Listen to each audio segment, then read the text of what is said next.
All right, here we go, folks. We warned about this.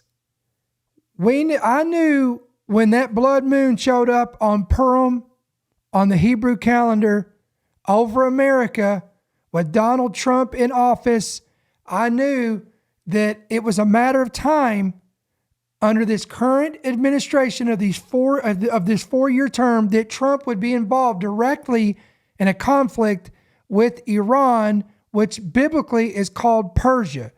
And today, we're going to show you evidence that the tensions are mounting with America and Iran. And it looks like this alleged peace deal between Trump and Putin is also crumbling. Things are getting very interesting, and it's going to be intriguing to see where we are in the next 30 days. And we're going to cover all of it today on today's podcast. Let's go.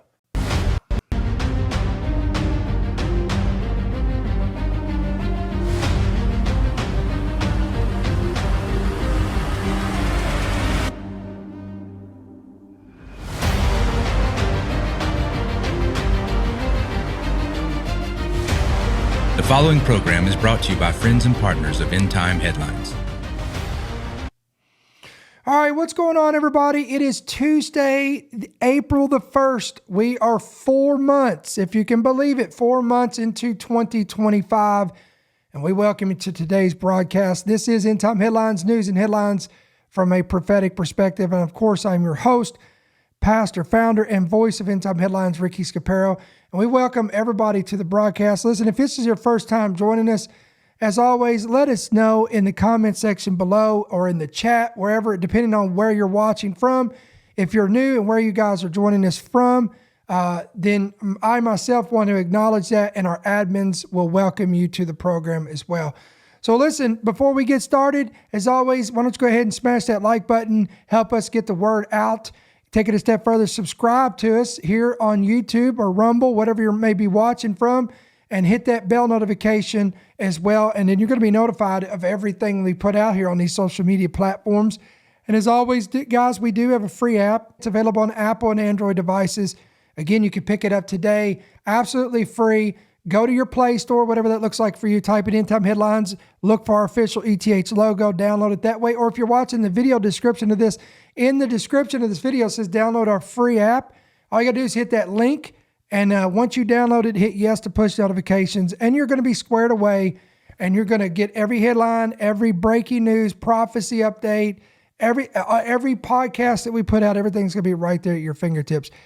All right, as we said at the introduction to this, the way things are going now with America and Iran, this is no surprise to me. And if you guys keep up with our ministry, we warned you about this. We said this was coming. We knew it was coming.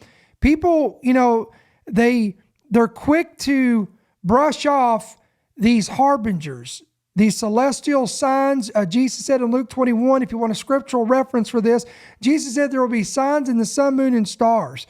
And he also says there'll be great and fearful sights from heaven. And these things are harbingers. You go back to the book of Genesis, chapter 1. These celestial bodies, whether they be blood moons, solar eclipses, different planetary alignments, and different things that take place on the Hebrew calendar during certain feast days. Right there in the book of Genesis, it says they're for signs and seasons. And when you pull that out in the Hebrew, it literally means they're harbingers for those that are paying attention, those who are alert, those who have ears to hear and eyes to see. So it's no surprise when we read headlines like we're going to pull up today. And we want to give you this update because I think this is crucial that we talk about this because this is where we're going. This is from Fox News. Trump threatens to bomb Iran unless they end nuclear weapons program and begins talks on New Deal. So tell me what you think the response from Iran is to this pushback against the Houthis, which a lot of people, as Mike Waltz just said, really wanted to see under the Biden administration, harassing our ships, blocking the passageway through the waterway there. What do you think happened because of this mission? Yeah, well, certainly what the Trump administration has done to separate them from Biden here. I mean, it's been absolutely outrageous to watch this go on for such a long time, that the Houthis could shut down the Suez Canal, 80% of the shipping, and continue to fire at Navy warships, and we don't take action to stop that. Consequential action.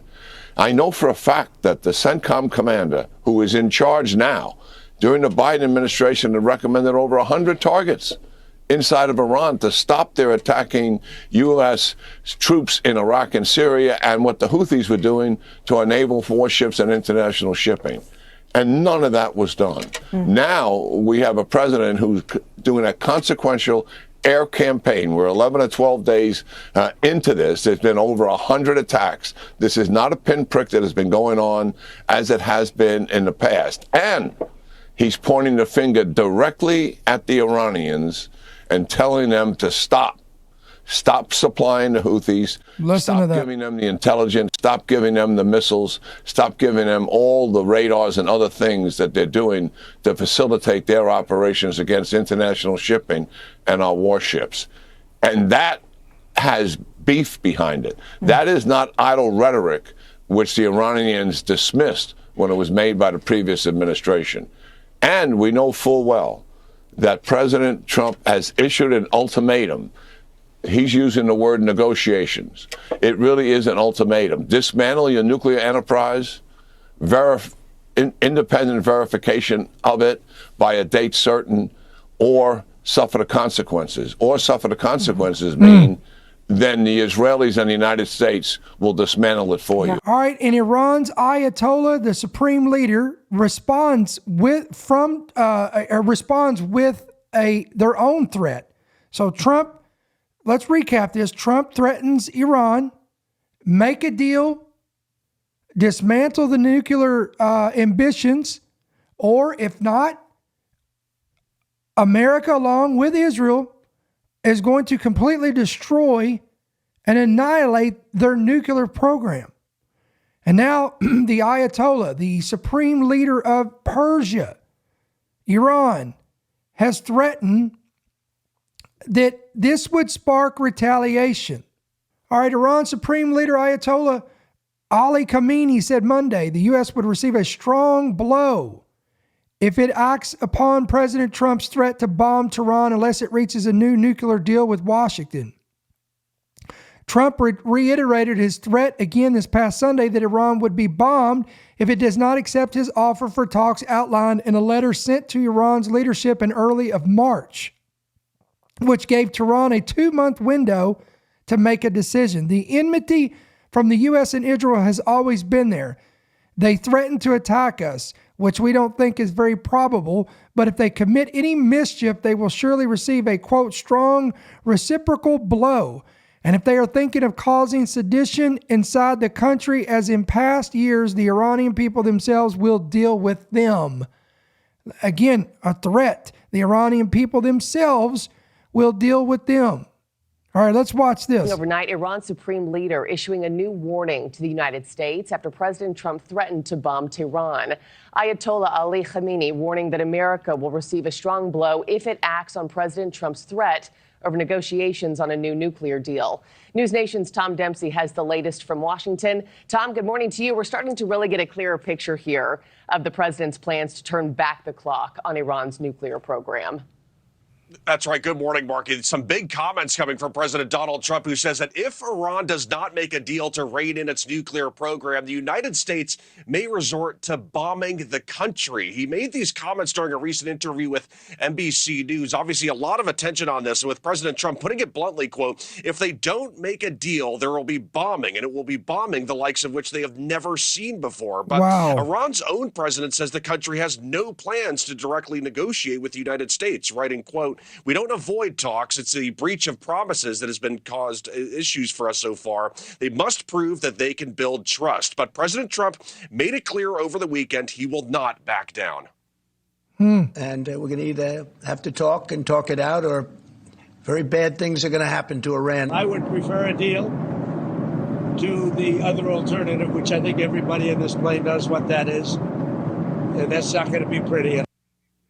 Wow, guys. During his first term, President Trump pulled the United States out of a deal with Iran that put strict limits on Iran's nuclear program in exchange for sanctions relief. But concerns have grown about Iran developing a nuclear weapon. President Trump sent a letter to Iran's supreme leader pushing for a deal after the UN's nuclear watchdog group, the International Atomic Energy Agency, reported earlier this year that Iran has accelerated its production of near weapons-grade uranium. Now, Iran insists that its program is for peaceful purposes, but really adding a lot onto the tension right now, Marky, is recent United States strikes against Houthi targets, with the United States accusing Iran of providing money and weapons to the terrorist group. Yeah, Marky? a lot on the line there. And in a similar vein, when it comes to geopolitical tensions, Tom, the president also appears to be losing his patience with Russian President Vladimir Putin. What's We're going to get into that more in just a moment, but I'll let her finish this the out latest here. in that relationship?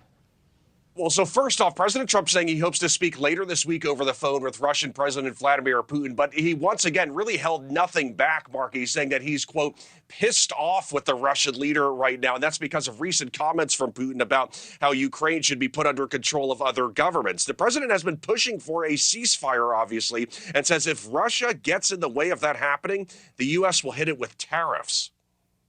Certainly wouldn't want to put secondary tariffs on Russia, but if they were put on, it would not be very good for them. All secondary tariffs are very strong because essentially it says if you disobey our orders, you cannot do business in the United States of America. That's the cash cow. Ukraine and Russia recently agreed to a partial and limited ceasefire, stopping attacks in the Black Sea and on energy facilities, but that has not stopped the war at all, with Kharkiv, the second largest city in Ukraine, being targeted over the weekend. And President Trump also had some words for Ukraine, warning it that if it does pull out of a rare earth minerals deal with the United States, Ukraine will have, quote, big problems. Now, guys, look, y'all know where I stand on this. I am not a political person, so I don't really care if you get offended by my comments, but I want to tell you the common denominator of all. So here, let me recap this video here. Trump has made a threat to Iran. Trump has made a threat to Putin and Russia, and Trump threatened Ukraine. The common denominator here is Trump has made threat after threat after threat. Now, we'll talk about the repercussions of Iran because there's some more reports I want to give you on this. What would it look like if America goes through with this, with or without the help of Israel, likely with the help of Israel, and they do strike the nuclear program of Tehran? What is that going to look like? We're going to cover that in just a moment. We're going to talk about that, and then what is it going to look like if things just completely crumble and fall apart with Putin and Russia? Where's that leading? What does it mean for Europe? What does it mean for the United States? What if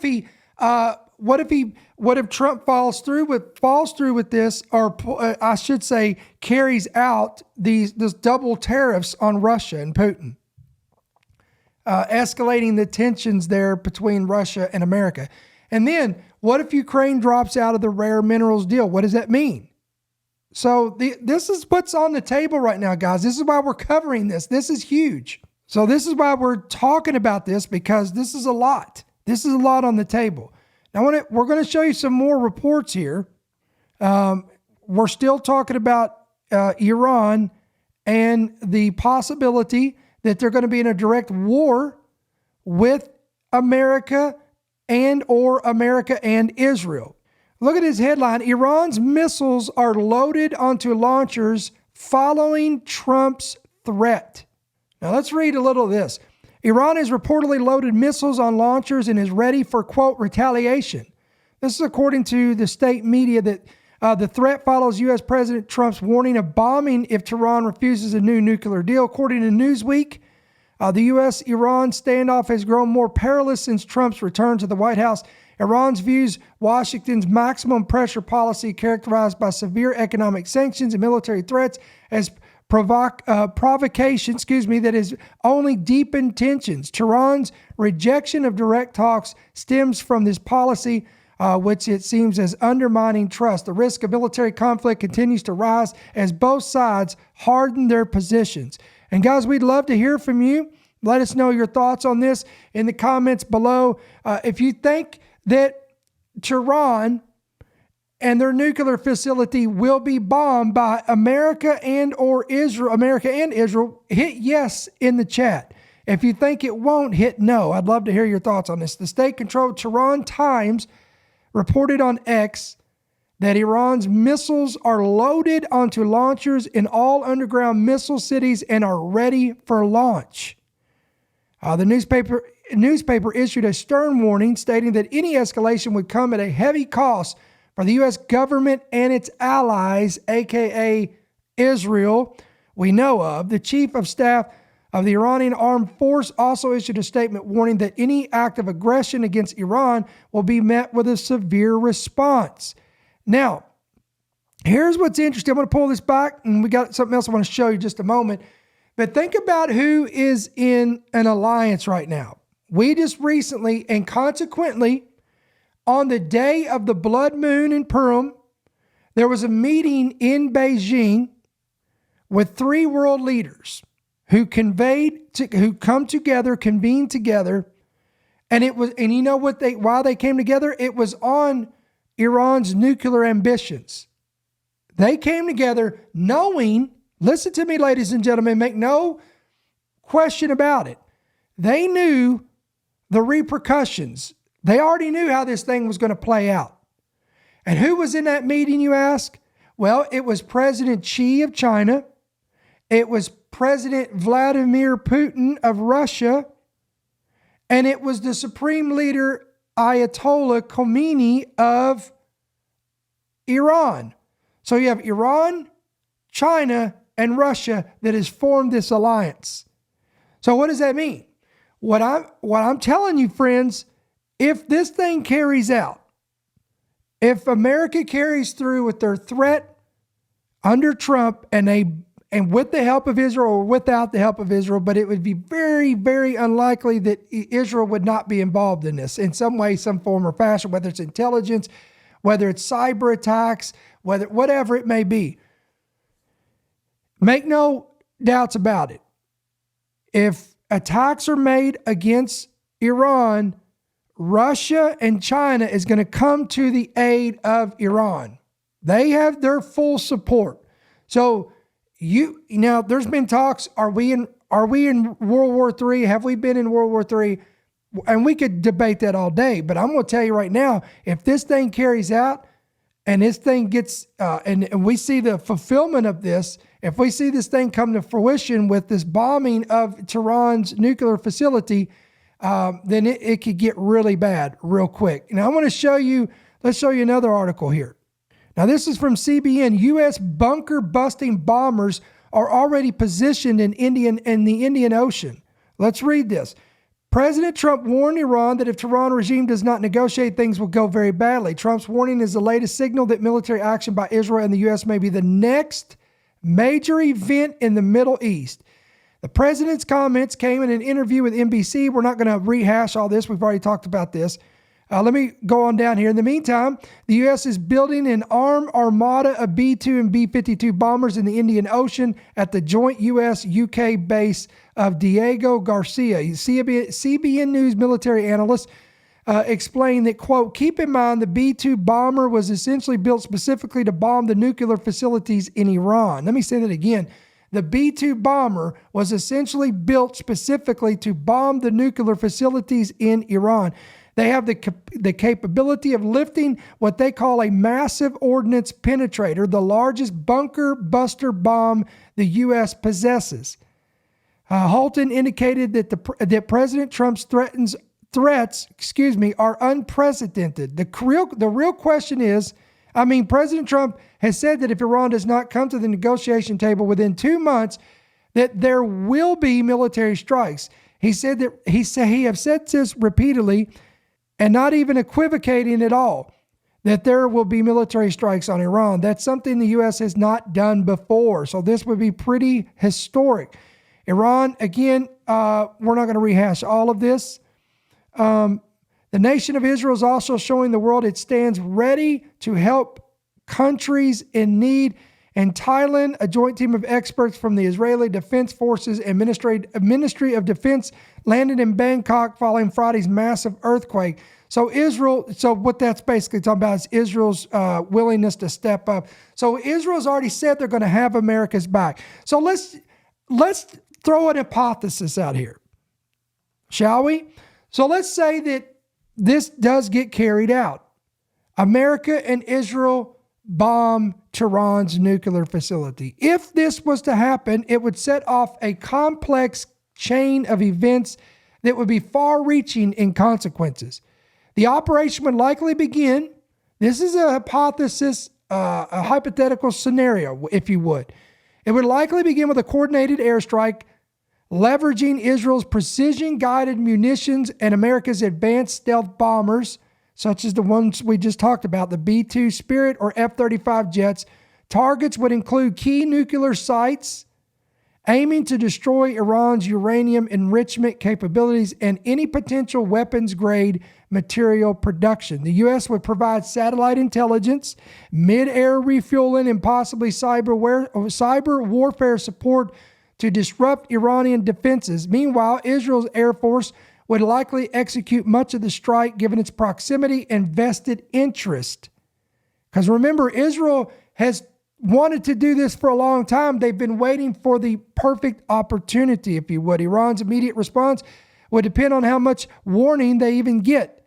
Their air defenses, including Russian-supplied S-300 systems, might intercept some of the incoming missiles, but they'd likely be overwhelmed by the scale and sophistication of this attack. Iran would retaliate swiftly, though not necessarily with a direct nuclear response. Likely a ballistic missile strike on Israeli cities like Tel Aviv and Haifa. And potentially U.S. bases also would be targets in the region, such as the one in Qatar or bases in Iraq. Iran's Revolutionary Guard would also mobilize proxies in Hezbollah in Lebanon, Shia militias in Iraq, and possibly the Houthis in Yemen to all launch rockets, drones, and ground attacks on American and Israeli targets. Okay, the Middle East would completely erupt in a complete ball of fire. Hezbollah could potentially fire thousands of rockets into Israel. This could overwhelm the Iron Dome and force a brutal Israeli counteroffensive into Lebanon. Oil markets would likely panic as Iran might attempt to close the Strait of Hormuz, in which we get 20% of the world's oil flow, by mining it or attacking tankers with drones and fast boats. All of this would, of course, spike global oil prices, potentially triggering economic chaos in an already volatile environment because of all the tariffs and stuff and the trade wars that's going on right now. Saudi Arabia and the United Arab Emirates, fearing Iranian responses, might join the fray to secure their own interests, escalating it into a broader regional war. Internationally, Russia and China would condemn the strikes, possibly even supply Iran with weapons or intelligence to counterbalance U.S. influence, and even carry out sophisticated cyber attacks against U.S. and Israel interest, even on our own soil. We're talking about the likes of, and don't forget this, guys, there's always the remote possibility of EMP attacks. And then we also have to bring up the fact that Iran has stated, and China, don't think that China doesn't have this as well, but there's also what we call sleeper cells. Now you remember all the Chinese illegals that have crossed into our border, and we don't even know where they are. We don't even know where they are to this day. And many of them have been arrested, taking photos and pictures and video of sensitive military sites, water supply chains, and the list goes on. We found a secret Chinese lab with all kinds of bio weapons in it. Nothing to see here. We've seen a Chinese spy balloon that's crossed over the entire United States, over sensitive nuclear facilities. Nothing to see here, folks. We have the ongoing drone incursion where over 17 military bases have seen the activity of these quote unquote drones that nobody knows what they're doing. Nobody knows who they are. The FBI, the CIA, all these three-letter agencies don't know who they are. And then Trump came out and said some generic term that, they're not foreign adversaries, they're ours, and they're just they're carrying out some type of experiments and drills and whatever. I can't even remember what his response was, but it's all baloney. Again, more than meets the eye here. So we're talking about repercussions here. What could happen? Europe would likely be caught in the middle of this, decrying the escalation, but reliant on NATO and U.S. leadership. Global anti-war protests would explode across America, especially if civilian casualties in Iran mount from collateral damage. Iran's domestic reaction could go either two different ways. The regime might rally the population around nationalism, strengthen its grip, or the attack could embolden internal dissent if the government appears weak. Either way, the nuclear program would be set back years, though clandestine efforts. So we're talking about a major conundrum here if this happens. And I'm telling you, based on the harbingers that we're seeing, the fact that we have 3 consecutive blood moons, all 3 falling on the Feast of Purim that dealt directly with Persia, this is why I'm telling you guys, I believe that this is going to happen. I believe that we're going to see military strikes. I believe that. Unless a miracle happen, unless something come out of left field that we never saw coming, I really believe that we're finally going to see this come to fruition. Now let's shift gears, because it's not just, now Trump doesn't have his handful with just Tehran. But as this article pointed out earlier, Trump is very frustrated with Putin right now. Let me read this. Trump peed off with Putin after Zelensky comments and, quote, not joking about seeking a third term. All right, Donald Trump has said he was very angry and peed off after Vladimir Putin criticized the credibility of Ukraine's president Zelensky in a phone call with Sky News, U.S. partner network NBC News. Trump said the Russian president's recent comments calling for a transitional government to be put in place in Ukraine in a move that could effectively push out Zelensky were not going in the right direction. He told NBC's Kristen Walker, quote, if I feel we're in the midst of a negotiation, you could say that I was very angry, peed off when Putin said yesterday that, when Putin started getting into Zelensky's credibility, because that's not going in the right direction. It's a rare move by Trump to criticize Putin, whom he has generally spoken positively about during discussions to end the war in Ukraine. Last month, he also released a barrage of critical comments about Zelensky's leadership, calling him a dictator and making unfounded claims that he had, quote, poor approval ratings in Ukraine. The president added that if Russia is unable to make a deal on stopping bloodshed in Ukraine, and Trump felt that Moscow was to blame, then he would put, here it is, secondary tariffs on all oil coming out of Russia. Quote, that would be that if you buy oil from Russia, you can't do business in the U.S., and there will be a 25% tariff on all oil, a 25 to 50-point tariff on all oil. All right, guys, meanwhile, Putin he just drafted 160,000 men into the Russian army, despite quote unquote peace talks. What now look, who knows the Bible? You've read this. 1 Thessalonians says this. When they shall say peace and safety, then what comes next, folks? Come on, talk to me. Then sudden destruction shall come upon them. So none of this should catch any of us off guard. All right, according to the report, Putin has signed a decree ordering the conscription of 160,000 men in the Russian army, a move that has raised eyebrows globally as it coincides with ongoing peace negotiations related to the Ukraine conflict. According to reports from The Telegraph, this draft, set to be completed by the 15th of July, marks an increase from previous years. The timing of this military expansion has sparked debate about Russia's intentions, especially as the Kremlin insists these efforts are unrelated to the war in Ukraine. The report also indicates that Russia's defense ministry has consistently denied any connection between these conscription waves and the ongoing conflict, maintaining that new recruits will not be deployed to active combat zones. However, the scale of this draft, the largest since the escalation of hostilities in Ukraine, has led analysts to question whether it signals a shift in strategy or a preparation for prolonged military engagement despite Putin's public statements about pursuing peace.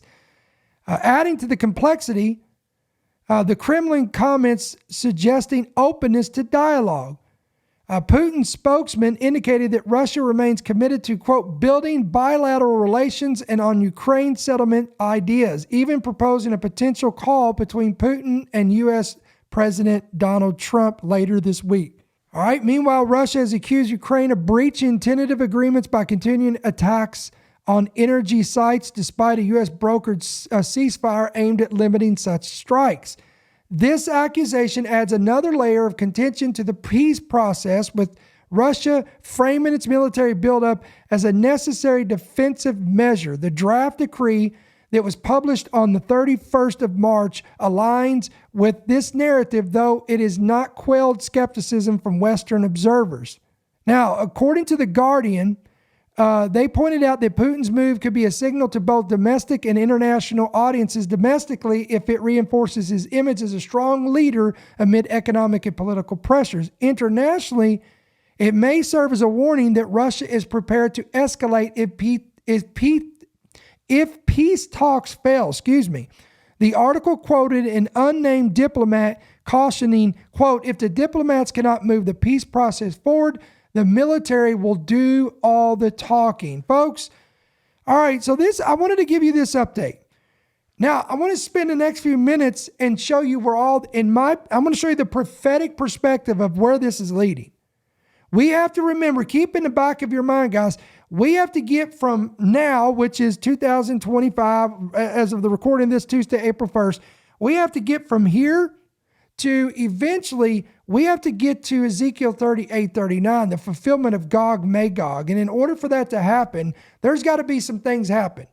One, there's going to be a series of wars and conflicts that's going to take place. And all of this is going to put pressure internationally on the United Nations and other players that's involved in this.